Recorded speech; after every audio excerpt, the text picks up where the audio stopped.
Hi viewers, welcome back to my YouTube channel. ಬನ್ನಿ ನಿಮ್ಮ ಜೊತೆಲಿ ಇವತ್ತೊಂದು ಒಳ್ಳೆ ರೆಸಿಪಿ ಶೇರ್ ಮಾಡ್ಕೊಳ್ಳೋಣ ಅಂದ್ಕೊಂಡಿದ್ದೀನಿ. ಒಂದು ರೆಸಿಪಿ ಬಂದುಬಿಟ್ಟು ಆಲೂಗೆಡ್ಡೆ ಕುರ್ಮಾ ಮಾಡೋದು ಈಸಿಯಾಗಿ ಹೇಗೆ ತೋರಿಸ್ಕೊಡ್ತಾನೆ. ಮಕ್ಕಳು ಸ್ಕೂಲ್ ಬಾಕ್ಸಿಗೆ ಅಂತೂ ತುಂಬಾ ಚೆನ್ನಾಗಿರುತ್ತೆ, ಟೇಸ್ಟಿಯಾಗಿರುತ್ತೆ. ಇದು ದೋಸೆ ಮತ್ತು ಚಪಾತಿ ಜೊತೆಗೂ ಕೂಡ ತಿನ್ಬೋದು. ತುಂಬಾ ಟೇಸ್ಟಿಯಾಗಿರುತ್ತೆ. ಈಸಿಯಾಗಿ ಕ್ವಿಕ್ಕಾಗಿ ಮಾಡೋದು ಹೇಗೆ ಅಂತ ತೋರಿಸ್ಕೊಡ್ತೀನಿ. ಮೊದಲನೇದಾಗಿ ನಾನು 4 ಆಲೂಗೆಡ್ಡೆ ತೊಗೊಂಡು ರೀತಿಯ ಮಧ್ಯದಲ್ಲಿ ಕಟ್ ಮಾಡ್ಕೊಂಡಿದ್ದೀನಿ. ಒಂದೊಂದು ಆಲೂಗೆಡ್ಡೆ ಏನಾಗಿರುತ್ತೆ ತುಂಬ ಗಟ್ಟಿ ಇರುತ್ತಲ್ಲ, ಬೇಯೋದಿಲ್ಲ. ಹಾಗಾಗಿ ಈ ಥರ ಮಧ್ಯದಲ್ಲಿ ಕಟ್ ಮಾಡಿಕೊಂಡು ಸ್ವಲ್ಪ ಉಪ್ಪು ಹಾಕ್ಕೊಂಡು ಬೇಯಿಸ್ಕೊತಾ ಇದ್ದೀನಿ. ಒಂದು ವಿಷಲ್ ಹಾಕ್ಸ್ಕೊಂಡು ಬೇಯಿಸ್ಕೊತಾ ಇದ್ದೀನಿ. ಇವಾಗ ನಾನು ಬೇಯಿಸಿಡ್ಕೊಂಡಿರೋ ಆಲೂಗೆಡ್ಡೆನೆಲ್ಲ ಸಿಪ್ಪೆ ತೆಗೆದ್ಬಿಟ್ಟು ಈ ರೀತಿಯಾಗಿ ಕೈಯಲ್ಲಿ ಸ್ವಲ್ಪ ಪ್ರೆಸ್ ಮಾಡ್ಕೊತಾರೆ. ತುಂಬ ಪ್ರೆಸ್ ಮಾಡ್ಕೊಬಾರ್ದು, ತುಂಬ ಪ್ರೆಸ್ಸಲ್ಲಿ ಎಲ್ಲ ಮೆತ್ತಗಾಗ್ಬಿಡುತ್ತೆ. ಸ್ವಲ್ಪ ಈ ಥರ ಉಂಡೆ ಥರ ಸಿಗ್ತಾ ಇರಬೇಕು, ಆಗಿದ್ರೆ ಚೆನ್ನಾಗಿ. ತುಂಬ ಮೆತ್ತಗಾಗ್ಬಿಟ್ರೆ ಒಂದು ಸ್ವಲ್ಪ ಪಾಯಸ ಥರ ಆಗಿಬಿಡುತ್ತದು, ಚೆನ್ನಾಗಾಗಲ್ಲ. ಹಂಗಾಗಿ ಇವಾಗ ಒಂದು ಬಾಣಲಿ ತೊಗೊಂಬಿಟ್ಟು ಸ್ವಲ್ಪ ಎಣ್ಣೆ ಹಾಕಿ ಸಾಸಿವೆ ಹಾಕ್ತಾಯಿದ್ದೀನಿ. ಸಾಸಿವೆ ಎಲ್ಲ ಸಿಡಿದ ನಂತರ ಒಂದು 3 ಈರುಳ್ಳಿ ಚಿಕ್ಕ ಕಟ್ ಮಾಡ್ಕೊಂಡಿದ್ದೀನಿ. ಅದ್ರ ಜೊತೆಗೆ 3 ಹಸಿಮೆಣ್ಸಿನ್ಕಾಯಿ ಹಾಕ್ಕೊಂಡಿದ್ದೀನಿ. ನಿಮಗೆ ಸ್ಪೈಸಿಯಾಗಿ ಬೇಕು ಅಂತಿದ್ರೆ ಸ್ವಲ್ಪ ಜಾಸ್ತಿ ಹಸಿಮೆಣ್ಸಿನ್ಕಾಯಿ ಹಾಕ್ಕೊಳ್ಳಿ, ನನಗೆ 3 ಸಾಕಾಗುತ್ತೆ. ಇದು ಈರುಳ್ಳಿ ಎಲ್ಲ ಚೆನ್ನಾಗಿ ಫ್ರೈ ಆದಮೇಲೆ ನಾನು 1 ಟೊಮೆಟೊ ಹಣ್ಣು ಹೆಚ್ಚಿಟ್ಕೊಂಡಿದ್ದೀನಿ ಚಿಕ್ಕದಾಗಿ. ಅದ್ರ ಜೊತೆಗೆ ಸ್ವಲ್ಪ ಉಪ್ಪು ಸೇರಿಸ್ಕೊಂಡ್ಬಿಟ್ಟು ಚೆನ್ನಾಗಿ ಮಿಕ್ಸ್ ಮಾಡ್ಕೊತಾ ಇದ್ದೀನಿ. ಈ ಟೊಮೆಟೊ ಹಣ್ಣೇನಿಂದ ಚೆನ್ನಾಗಿ ಮೆತ್ತಗಾಗಬೇಕು, ಆಗಿದ್ರೆ ಸ್ವಲ್ಪ ಚೆನ್ನಾಗಿ ಟೇಸ್ಟ್ ಬರುತ್ತೆ. ಸ್ವಲ್ಪ ಮೆತ್ತಗಾಗೋ ತನಕ ಫ್ರೈ ಮಾಡೋಣ ಮುಚ್ಚಿಟ್ಬಿಟ್ಟು. ನೋಡಿ, ಇವಾಗ ಸ್ವಲ್ಪ ಫ್ರೈ ಆಗಿದೆ.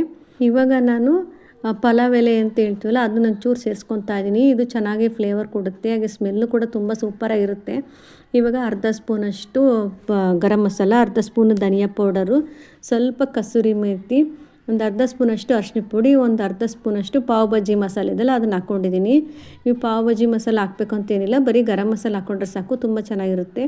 ಎಷ್ಟು ಪುಡಿಗಳನ್ನ ಹಾಕ್ಕೊಂಡು ಮಿಕ್ಸ್ ಮಾಡ್ಕೊತಾ ಇದ್ದೀನಿ. ಕಸೂರಿ ಮೇಥಿ ಹಾಕ್ಕೊಂಡಿರೋದಷ್ಟು ತುಂಬ ಚೆನ್ನಾಗಿ ಫ್ಲೇವರ್ ಕೊಡುತ್ತೆ. ಹಾಗಾಗಿ ಅದನ್ನು ಸಹ ಸೇರಿಸ್ಕೊಂಡಿದ್ದೀನಿ. ಚೆನ್ನಾಗಿ ಈರುಳ್ಳಿ ಎಲ್ಲ ಫ್ರೈ ಆದಮೇಲೆ ಸ್ವಲ್ಪ ನೀರು ಹಾಕ್ಕೊತಾ ಇದ್ದೀನಿ ನಾನು. 1 ನಿಮಿಷ ಈ ರೀತಿ ಫ್ರೈ ಆದಮೇಲೆ ನಾವೇನು ಬೇಯಿಸಿಡ್ಕೊಂಡಿರ್ತೀವಲ್ಲ ಆಲೂಗಡ್ಡೆನ ಸೇರಿಸ್ಕೊತಾ ಇದ್ದೀನಿ. ನಿಮಗೆ ಎಷ್ಟು ತೆಳು ಬೇಕಾಗುತ್ತೆ ಅಷ್ಟಿಗೆ ಮಾಡಿಕೊಂಡ್ರೆ ಆಗುತ್ತೆ. ಇಲ್ಲಿ ನೋಡ್ಕೊಬೇಕು, ಒಂದು ಸ್ವಲ್ಪ ಒಂದೇ ಸರಿ ನೀರು ಹಾಕೋದು ಬೇಕಾಗಲ್ಲ. ಯಾವ ಥರ ಅದು ಕನ್ಸಿಸ್ಟೆನ್ಸಿ ಇರ್ತಾ ಆ ಥರ ನೋಡ್ಕೊಂಬಿಟ್ಟು ಮಾಡ್ಕೊಬೇಕಾಗುತ್ತೆ. ರುಚಿಗೆ ತಕ್ಕಷ್ಟು ಉಪ್ಪು ಹಾಕ್ಕೊಂತೀನಿ. ಮೊದಲೇ ನಾವು ಆಲೂಗಡ್ಡೆ ಬೇಯೋದಕ್ಕೆ ಉಪ್ಪು ಹಾಕ್ಕೊಂಡಿದ್ವಲ್ವ, ಹಂಗಾಗಿ ಇವಾಗ ನೋಡ್ಕೊಂಬಿಟ್ಟು ಸ್ವಲ್ಪ ಉಪ್ಪು ಹಾಕ್ಕೊಬೇಕಾಗುತ್ತೆ. ನೀವು ಜಾಸ್ತಿ ಸ್ಪೈಸಿ ಬೇಕು ಅಂದರೆ ಸ್ವಲ್ಪ ಖಾರ ಪುಡಿ ಜಾಸ್ತಿಯಾಗಿ ಆ್ಯಡ್ ಮಾಡ್ಕೊಳ್ಳಿ, ತುಂಬ ಚೆನ್ನಾಗಿರುತ್ತೆ. ಇವಾಗ ನಾನು ಲಾಸ್ಟಲ್ಲಿ ಸ್ವಲ್ಪ ಕೊತ್ತಂಬರಿ ಸೊಪ್ಪು ಸೇರಿಸ್ಕೊತಾ ಇದ್ದೀನಿ. ತುಂಬಾ ಸೂಪರಾಗಿ ಈಸಿಯಾಗಿತ್ತು. ಮಕ್ಕಳು ಲಂಚ್ ಬಾಕ್ಸಿಗೆ ಆಗಿರ್ಬೋದು, ಮನೇಲಿ ಚಪಾತಿ ದೋಸೆ ಪೂರಿ ಜೊತೆಗೂ ಅಷ್ಟೇ ತುಂಬಾ ಚೆನ್ನಾಗಿರುತ್ತೆ. ನೋಡಿ ಎಷ್ಟು ಚೆನ್ನಾಗಿ ರೆಡಿ ಆಯಿತು. ನೀವು ಇನ್ನೂ ಸ್ವಲ್ಪ ತೆಳು ಬೇಕು ಅಂದರೆ ಮಾಡಬೇಕಾಗುತ್ತೆ. ಇನ್ನೂ ಸ್ವಲ್ಪ ನೀರು ಹಾಕ್ಕೊಳ್ಳಿ, ತುಂಬ ಗಟ್ಟಿ ಇದ್ರೆಲ್ಲ ಚೆನ್ನಾಗಿರಲ್ಲ. ಇದು ಸ್ವಲ್ಪ ತೆಳುಗೆ ಇರಬೇಕು. ಇವಾಗ ಚಪಾತಿ ಜೊತೆಗೆ ಸರ್ವ್ ಮಾಡಿ ತೋರಿಸ್ತಾ ಇದ್ದೀನಿ. ನೋಡಿ ಎಷ್ಟು ಚೆನ್ನಾಗಿ ಬಂದಿದೆ, ತುಂಬಾ ಸೂಪರಾಗಿತ್ತು.